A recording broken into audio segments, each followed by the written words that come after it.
Do you have rocks for brains? No? Well, don't worry. There's hope. Let's talk about that. Today I'm going to bring you an article from Live Science written by a man named Tom Metcalf about a gentleman who had a very, very bad day in 79 AD.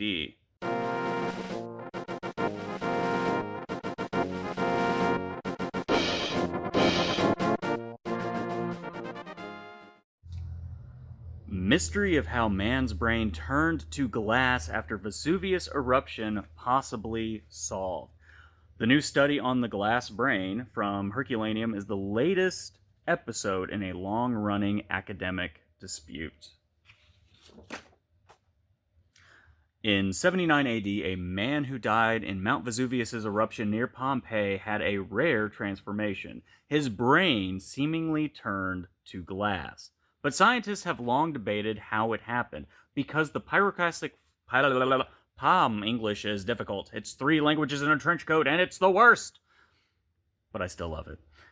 Because the pyroclastic flows of rock fragments, ash, and gas that buried him would have not been hot enough, nor cooled quickly enough to, quote, glassify or vitrify the man's brain. Stepping out of the article for a moment, that's a process called vitrification, where basically organic material melts into a glass-like substance. It's pretty horrifying. Now researchers have proposed a new explanation.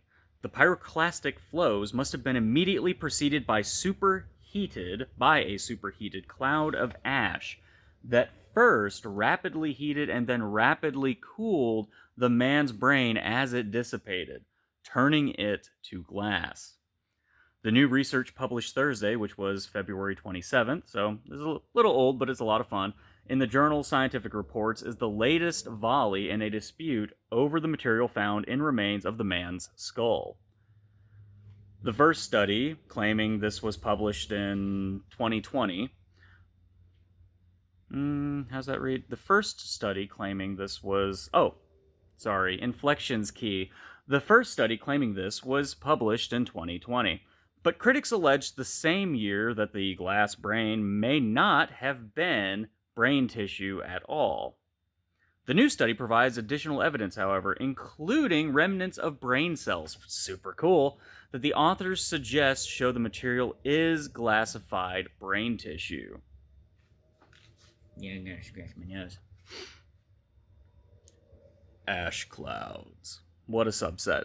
The new theory is supported by studies of charcoal fragments found near the man's remains at Herculaneum, a seaside town a few miles away from Pompeii that was destroyed in the same eruption.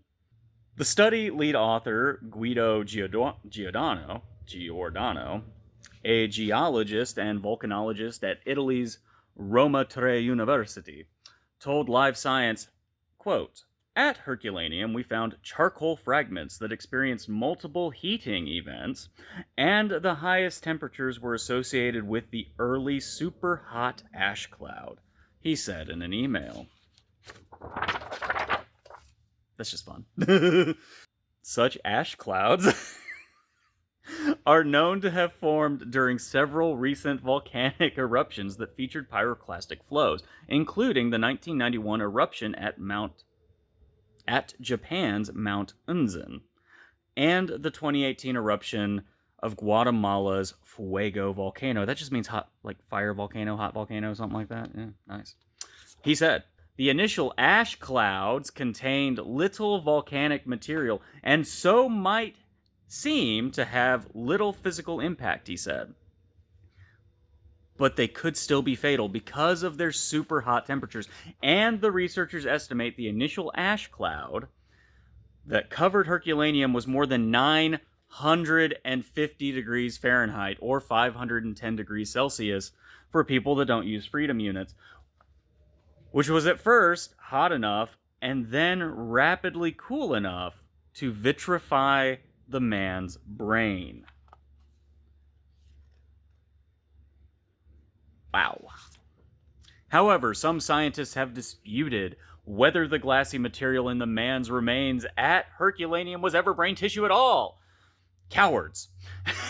A study published in 2020 in the journal Science and Technology of Archaeological Research, led by molecular archaeologist Alexandra Morton Hayward, now at the University of Oxford, claimed that samples of the glassy material had not been made available to outside researchers. Fair. That's a fair assessment. She and her colleagues also argued that the pyroclastic flows at Herculaneum were not hot enough, nor had they cooled fast enough to turn the brain into glass. The man's remains were found in the mid-1960s, showing he had died while lying on a bed in a building of the Collegium Augustalium, a civic institution that promoted the worship of the Roman emperor. The new study by Giordano and his colleagues reinforces their claim that the glassy material had been part of the man's brain and presents microscopic analysis showing the remains of brain cells and other brain structures within the glassy material.